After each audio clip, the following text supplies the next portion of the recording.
10 numerical start करते हैं जी। Last numerical हमारा इसमें कह रहा है अब लोग को मैथ 10 kg गिवन डाटा हमारे पास, उसने हमें एक मैथ दिया है 10 kg 10 किलोग्राम का मैथ है। कहते जी is suspended at a centre at a distance of 20 centimetre from the centre of a uniform bar 1 metre long. अब जो यहाँ पे हमारे पास डिस्टेंस आ रहा है उसको हम L से रिप्रेजेंट करेंगे। L1 उसको लिख लेते हैं जी, वो हमारे पास है 10 सेंटीमीटर। उसके बाद कह रहे जी यूनिफॉर्म बार जो है वो 1 मीटर लॉन्ग है और वो हमें रिक्वायर है या नहीं है, उसको लिख लेते हैं जी। यहाँ पे हम लिख लेंगे लेंथ ऑफ बार, उसको हम स्मॉल एस से प्रेजेंट कर लेते हैं, that is equal to 1 metre. उसके बाद कह रहे जी what force is required to balance it at its centre of gravity. हमने एक बार है उसके ऊपर एक वेट है, उसको बैलेंस करना है और जो बार है उसके सेंटर ऑफ ग्रेविटी पे हमें उसको बैलेंस करना है। तो कहता है जी कितनी फोर्स हमें रिक्वायर होगी, फाइंड आउट हमने जो यहाँ पे करना है। फाइंड आउट में हमारे पास क्या है जी, फाइंड आउट में हमारे पास है F2 रिक्वायर है जो हमने फाइंड करना है, फोर्स F2। अच्छा कह रहे जी हमने उसको बैलेंस कहाँ पे करना है, सेंटर ऑफ ग्रेविटी पे। जब हम उसको सेंटर ऑफ ग्रेविटी पे बैलेंस करना चाहते हैं तो फिर जो हमारे पास L2 आएगा वो कितना आएगा जी, वो हमारे पास आएगा 50 सेंटीमीटर। कैसे आएगा इसको देख लेते हैं जी। हमारे पास एक समझ लें बार है जिसकी लंबाई कितनी है, इसकी लंबाई है जी 1 मीटर।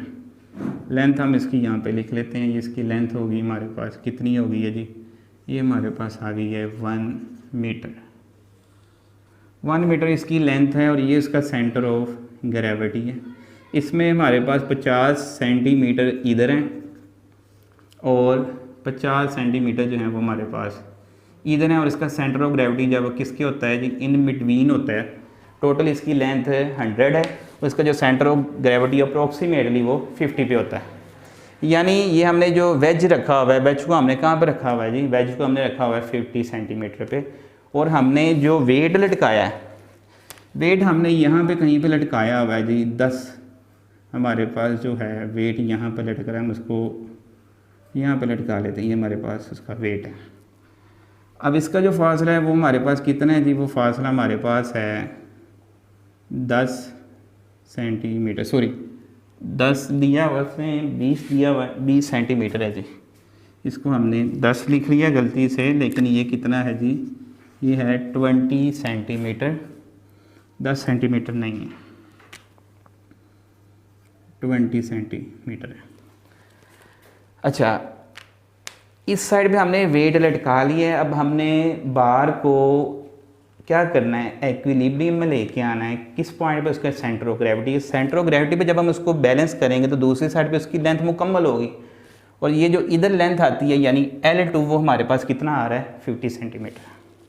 बस मेन चीज़ इसमें समझने वाली यही है कि सेंटर ऑफ ग्रेविटी जब हम इसको स्टेबल करेंगे, एक साइड पे जो वेट है वो उसका L1 हो गया, दूसरी साइड पे उसने हमें बस फोर्स बताई है, स्टेबल हमें इसको सेंटर ऑफ ग्रेविटी पे करना है। तो दूसरी फोर्स या जो वेट होगा वो फिर हम कहाँ पे लटकाएंगे, वो हो सकता है हम फिर एंड पे लटकाएंगे, क्योंकि उसने हमें कोई फासला नहीं बताया हुआ कि हमने उसको कहाँ पे लटकाना है। तो मीन्स दैट कि हम उसको बिल्कुल एंड पे किनारे पे उसको लटकाएंगे, जो कि वेज से टोटल फासला हमारे पास कितना आ जाएगा 50 सेंटीमीटर L2 होगा। F2 हमने फाइंड करना है। तो सबसे पहला काम जी हम सोल्यूशन स्टार्ट करते हैं। सोल्यूशन में एक चीज़ जो पहली हम करते हैं जी, यूनिट्स को SI यूनिट्स में कन्वर्ट करते हैं। L1 है, L1 उसने हमें दिया हुआ है जी 20 सेंटीमीटर, उसको हम मीटर में करेंगे 100 पे डिवाइड करके, तो L1 हमारे पास आ जाएगा जी 2 मीटर, सॉरी 2 मीटर नहीं 0.2 मीटर आ जाएगा। उसके बाद L2 की बात करते हैं। L2 हमारे पास है 50, तो L2 को भी हमने क्या करना है जी, इसको भी हमने 100 पे डिवाइड करके मीटर में लेके आना और वो हमारे पास आ जाएगा 0.5 मीटर। अच्छा अब हमें क्या चाहिए, अब हमें चाहिए F2 हमने फाइंड करनी है, F1 हमें चाहिए। अब हमें कैसे पता है जी हमें F1 चाहिए, पहले ये देख लेते हैं। हमें पता है according to second condition of equilibrium. Equilibrium की दूसरी शर्त क्या कहती है? एक्विलिब्रियम की दूसरी शर्त कहती है जी समीशन टॉर्क, यानी sum of all the torque clockwise and anti clockwise torque should be equal to zero for a body to be in equilibrium. एक बॉडी को एक्विलिब्रियम में होने के लिए जो उसके ऊपर जितना भी टार्क अमल कर रहा है क्लॉकवाइज और एंटी क्लॉकवाइज, उसका जो सम है उसका हासिल जमा वो क्या होना चाहिए? सिफर होना चाहिए। और इसको सिफर करने के लिए हमें पता है जी जो क्लॉकवाइज टार्क है वो इक्वल होता है एंटी क्लॉकवाइज टॉर्क। तो क्लॉकवाइज और एंटी क्लॉकवाइज टार्क को बराबर करेंगे, इसमें हम वैल्यू लगाते हैं। वैल्यू हमारे पास क्या है जी? टॉर्क हमें पता है जी, इधर आ गया हमारे पास T1, इधर आ गया हमारे पास T2। इसकी वैल्यू देखते हैं। अब T1 हमें पता है जी T1 किसके इक्वल है? T1 हमारे पास इक्वल है F1 L1 के, और T2 किसके इक्वल है? वो इक्वल है जी F2 L2 के। अब यहाँ पे हमारे पास गिवन डाटा में क्या है? L1 है, L2 है। F2 फाइंड करने के लिए हमें क्या चाहिए? यहाँ पे F1 रिक्वायर है। F1 फाइंड करते हैं जी। F1 हमने किस तरह निकालनी है? F1 को हमने इक्वल करना है ब्लॉक के वेट के, जो ब्लॉक हमने उसके साथ लटकाया हुआ है, जितना उसका वेट है उतनी फोर्स है। और वेट किसके बराबर होता है जी? वेट बराबर होता है mg के। तो यहाँ पे मैथ उसने दिया हुआ है 10 kg, और g की वैल्यू कितनी है? g की वैल्यू स्टूडेंट्स आपको पता है 10 होती है। तो 10/10 हमारे पास कितना आ जाएगा जी? ये हमारे पास यहाँ पे आ जाएगा 100 न्यूटन। ये हमारे पास F1 आ गया। अब हमने F2 फाइंड करना है जी। चलते हैं इस तरफ। हमारे पास F2 का फॉर्मूला क्या आता है जी? F2 हम यहाँ से निकालेंगे, F2 is equal to F1 L1, ये L2 इधर आगे हो जाएगा डिवाइड।